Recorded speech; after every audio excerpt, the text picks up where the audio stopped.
अस्सलाम वालेकुम, this side Mohammad Zakir. उम्मीद करता हूँ कि आप लोग खैरियत से होंगे और अपनी ट्रेड जर्नी को एंजॉय भी कर रहे होंगे। फॉर बेसिक टू एडवांस चीज़ पार्ट 10 के अंदर मैं आप सबका वेलकम करता हूँ। अगर आप लोगों ने पहले वाले पार्ट नहीं देखे, तो जाकर वो आप लोग देख लें ताकि आप एक सीक्वेंस के साथ अपने नोट्स बना सकें। आज के इस लेक्चर के अंदर हम ये देखेंगे कि कौन-सी ऐसी जो है करेंसीज़ हैं जिनके अंदर लोग ज़्यादा जो है वो ट्रेड करते हैं। तो टॉपिक को कंटिन्यू करते हैं। The chart below show the most actively traded currencies currency distribution in the forex market. यानी कि फॉरेक्स मार्केट के अंदर 7 करेंसीज़ ऐसी हैं जिनके अंदर लोग ज़्यादा ट्रेड करते हैं। अगर बाकी करेंसीज़ की बात करें तो उनके अंदर जो वॉल्यूम मैं ऑलरेडी आप लोगों को समझा चुका हूँ कि वॉल्यूम का मतलब क्या है, ठीक है? बाकी जितनी करेंसीज़ हैं उनके अंदर 25% होता है, कैड के अंदर 5.3%, सीएचएफ के अंदर 6.4%, एयूडी के अंदर 7.6% और जीबीपी के अंदर 12.9%, जेपीवाई के अंदर 19% है और इसके अलावा यूरो के अंदर 39.1% है और यूएसडी के अंदर देखें तो सबसे ज़्यादा जो कि 84.9% इसके अंदर वॉल्यूम होता है। यानी कि ज़्यादातर जो लोग हैं वो यूएसडी के अंदर ट्रेड करते हैं, तजारत करते हैं, ठीक है? अब अगर इसी लिहाज से हम देखें the dollar is the king in the forex market.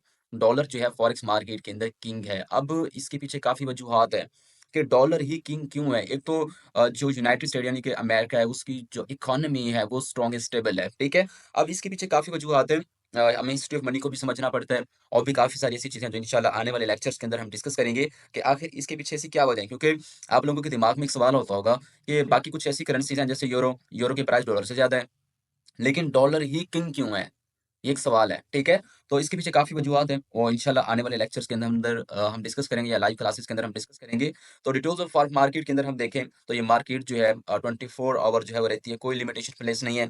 जहाँ पर दिल करता है आप जिस जगह भी हैं बस आपके पास इंटरनेट जो है वो स्ट्रॉन्ग होना चाहिए। आप दुनिया के किसी भी कोने में बैठे हैं, आप ट्रेड कर सकते हैं। पाकिस्तानी टाइम मंडे को ये 3 एम 1-2 घंटे का फ़र्क भी पड़ सकता है। 2 घंटे का तो नहीं खैर, ठीक है, कुछ पीरियड के लिहाज से फ़र्क पड़ सकता है, ठीक है? सैटरडे वाले दिन ये 3 एम के लगभग ये जो है ऑफ हो जाती है। No account opening fee, only bid and ask price spread. कोई इसकी अकाउंट ओपन करने की फीस नहीं है, ठीक है? सिर्फ स्प्रेड और यानी बिड प्राइस जो आस्क प्राइस होती है, इसके ऊपर जो स्प्रेड चार्ज हो रहा होता है वही होता है। We can trade both rising and falling market. आप इसके अंदर जो है जब मार्केट गिरती है तब भी प्रॉफिट बना सकते हैं, जब मार्केट अप जाती है तब भी आप इसके अंदर प्रॉफिट बना सकते हैं। वो कैसे बना सकते हैं? क्योंकि आप जिस पेयर के अंदर ट्रेड कर रहे हैं, अगर उसकी इकोनॉमी स्ट्रॉन्ग है और आप उसमें जो है बाय की तरफ बैठे हैं, ठीक है? फॉर एग्जांपल अमेरिका है, यूएसडी का वो इंटरेस्ट रेट इंक्रीज़ करते हैं और आप वहाँ पे बाय में बैठे तो डेफिनिटली आपको बेनिफिट होगा। अगर आप उसके फॉर एग्ज़ाम्पल उसकी इकोनॉमी डाउन होते है और अपना इंटरेस्ट रेट इंक्रीज़ नहीं करता, तो डेफिनिटली आपको सेल करना पड़ेगा, तो उस सेलिंग के दौरान भी आप लोगों को प्रॉफिट होता है। तो काफ़ी सारी चीज़ें हैं जो इंशाल्लाह लाइव क्लासेस के अंदर हम देखेंगे।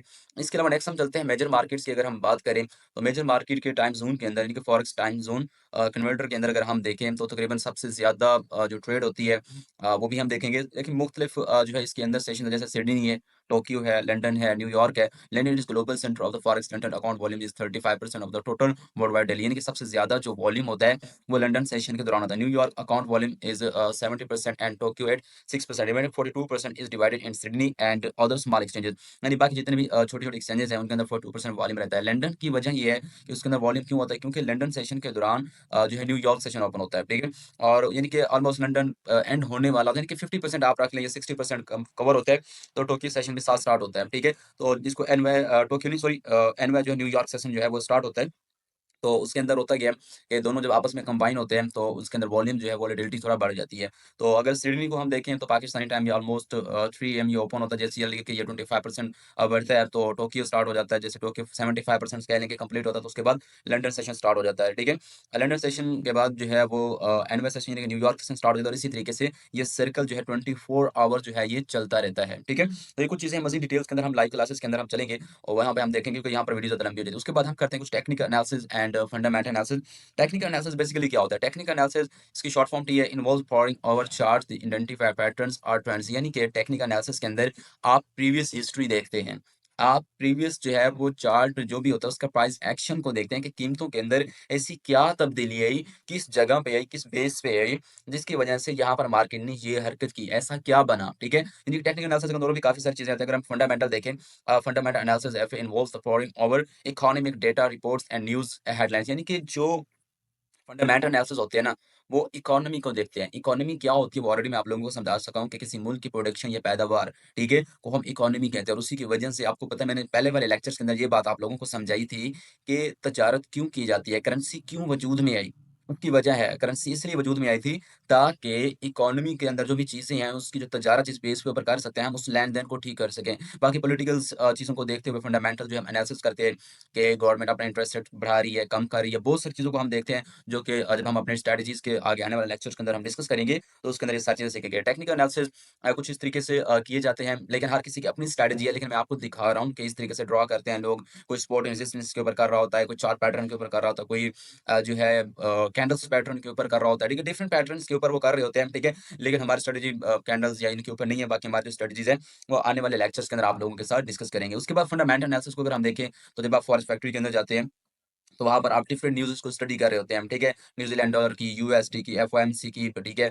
एनएफटी की, पीपीई की और भी बहुत सारी यानी कि सीपीआई की और भी बहुत सारी जो है वो न्यूज़ आप भी देखते हैं और वहीं से आप प्रेडिक्ट करते हैं कि आने वाले वक़्त के अंदर क्या हो सकता है, मार्केट की मूवमेंट क्या हो सकती है और इसी वजह से आप अच्छा खासा जो है प्रॉफिट भी बना रहे थे अपने एनालिसिस को कंप्लीट करने के बाद। तो आज की वीडियो यहाँ तक थी, अगर आपका कोई सवाल है तो कोई ऐसी क्वेरीज़ है, बायो के अंदर मेरा नंबर मौजूद है, आप मुझसे राब्ता कर सकते हैं। और बाकी अगर आपको वीडियो अच्छी लगी है, तो वीडियो को लाइक और अगर टिकटॉक पे देख रहे हैं तो फॉलो कर लें, यूट्यूब पे हैं तो सब्सक्राइब कर लें ताकि आने वाली वीडियो का नोटिफ़िकेशन आपको मिल सके और आप इससे भरपूर बेनिफिट उठा सकें। ये हमारा मॉड्यूल 1 था, जो कि कंप्लीट हो चुका है। नेक्स्ट मॉड्यूल इंशाल्लाह हम सून अपलोड करेंगे ताकि आप लोग उससे मैक्सिमम बेनिफिट उठा सकें। मिलते हैं नेक्स्ट वीडियो के अंदर।